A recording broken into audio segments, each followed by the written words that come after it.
Members of the great class of 2011, parents and family members, members of the Board of Trustees, overseers, faculty, and administrative colleagues, welcome to this 190th edition of Colby's commencement ceremonies.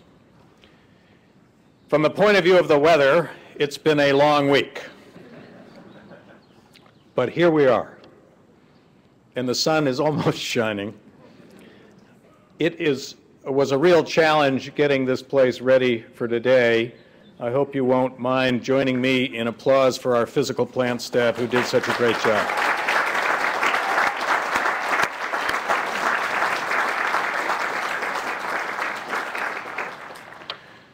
We've been doing this kind of thing for a long, long time, since 1821 to be exact, but each time is special.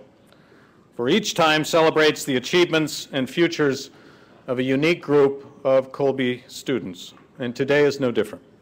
We gather here at the heart of the college to acknowledge, to praise, and to say farewell. Thanks to all who have journeyed from afar to be with us. Many of those who have made that journey are parents, grandparents, and other family members whose steady support has made the achievements of these students possible. We salute you, and we thank you for your efforts. At times, I know it must have seemed like the end would never come, but now it has, and I know that your students are also grateful for your support. There is another group here that deserves the praise and thanks of students. We know how many kinds of things you have done while at Colby, but none were more important than those you did in the classroom and other places where the intellectual mission of the college was in view. And in those places, none were more important to your growth than the faculty who taught and counseled you.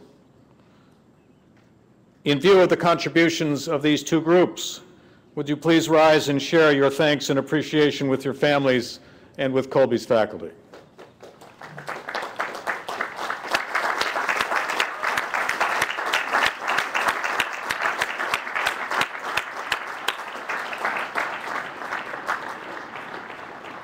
Thank you. Two men, one who meant a great deal to the college as a whole and one who meant a great deal to the class of 2011, are not here with us today, and I want to take a moment to remember them. Robert E.L. Strider, Colby's 17th president, died in December. Bob served as president for 19 years, including the very turbulent late 60s and early 70s, and never lost sight of his mission, transforming Colby into a national institution with worldwide reputation for excellence. Much of what you see around you today was built on the foundation that Bob laid. He was a remarkable man to whom Colby will forever be in debt. Andrew Peff enrolled at Colby in the class of 2011 and went to Dijon, where he was a member of a tight-knit group of first-year students who loved him. Andrew, from Philadelphia, died in a snowboarding accident in January 2008 and is sorely missed, I know, by his classmates. They have established a Colby Book Prize in Andrew's memory at his high school, Penn Charter, where he was a standout student and lacrosse player. Please join me in a moment of silence for Robert Strider and Andrew Peff.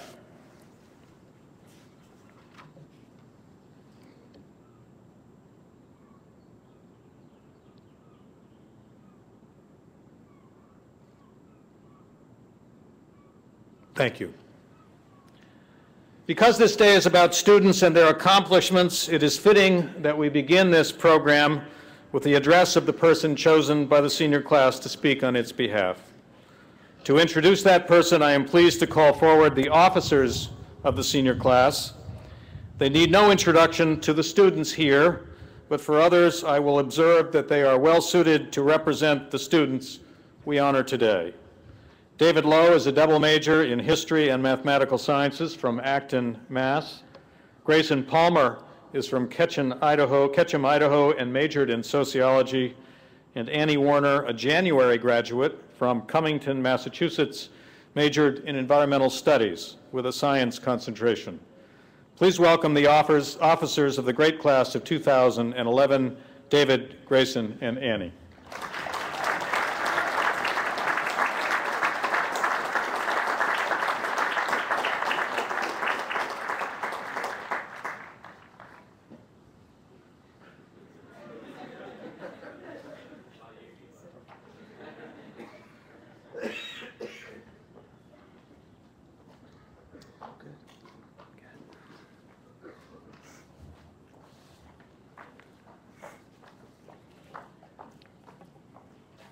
All right.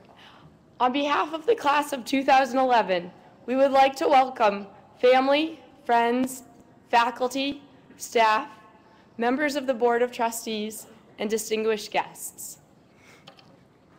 Today we have the honor of introducing our class speaker, Aleah Starr. But before we do, we'd like to take a moment to say thank you.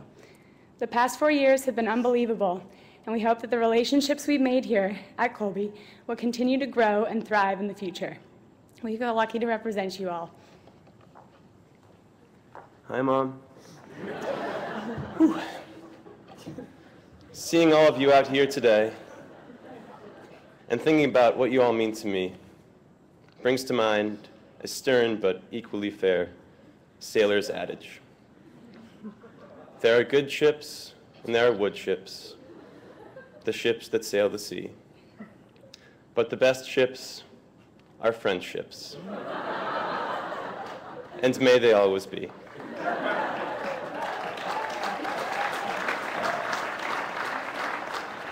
It's truly an honor to be up here today representing the class of 2011. Thank you. And now we'd like to hand things over to Aleah Starr, a Dean's List English major and education minor from Montpelier, Vermont. Welcome, Aleah.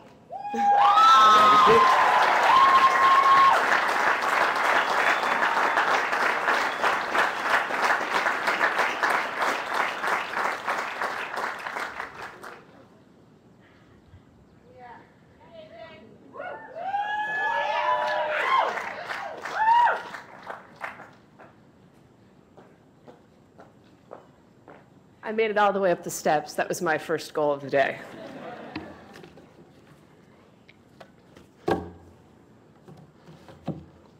Good morning, everyone, and welcome. I want to begin today by thanking the many individuals who collectively made this day possible for myself and for my classmates. Thank you to my family, both official and unofficial, to my professors, and to my classmates for the incalculable honor of standing here behind this podium. On behalf of the entire class of 2011, I would like to thank all of our mentors in and out of the classroom, and perhaps most importantly, the men and women who are up with the sun today to arrange all of this technology and all of these chairs. I thank you for your time, your wisdom, and your patience. I would like to share with you a comment I have overheard numerous times as the year has wound down towards graduation.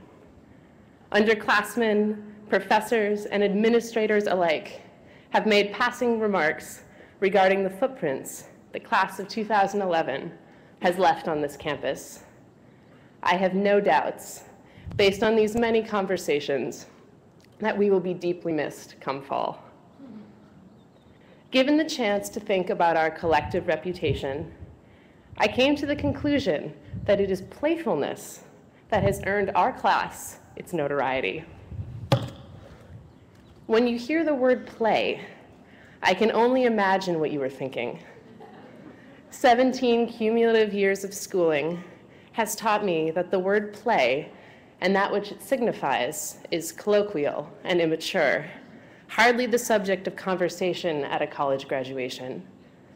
College graduates, we have been told, are serious people, poised on the verge of careers or other journeys marked by important decisions. Recently, I came to the realization that there was a point in my own life, when I was told to stop playing. As I spoke to my classmates about this speech, we brainstormed landmarks in our own histories of playfulness. Someone shared with me a memory of entering sixth grade, only to realize that his day would no longer include recess. Another, an experience in high school when she stopped enjoying her homework because it was no longer fun. And because I am an English major, I studied the words we once associated with playfulness. At what point, I ask you, did juggle start signifying an overbooked schedule rather than the circus? When did the words chase and tag adopt such serious connotations? As these words took on new meanings, we were essentially expected to do the same. Stop playing, stop wasting time, settle down. What I have come to love most about Colby and my classmates, however, is that even as we were led to believe that play was no longer appropriate for our age group, we threw ourselves into this environment with a spirit reminiscent of recess.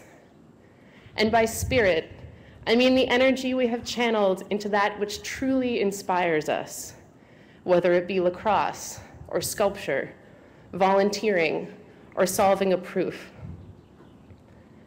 According to Nobel Prize-winning author and activist Elie Wiesel, there is divine beauty in learning, a beauty that I have found to be so visceral here at Colby because learning is playful. And when I say playful, I not only mean spontaneous and creative, but also intrepid and sometimes even rebellious. We play each time we seek an elusive idea or a new trail in the arboretum.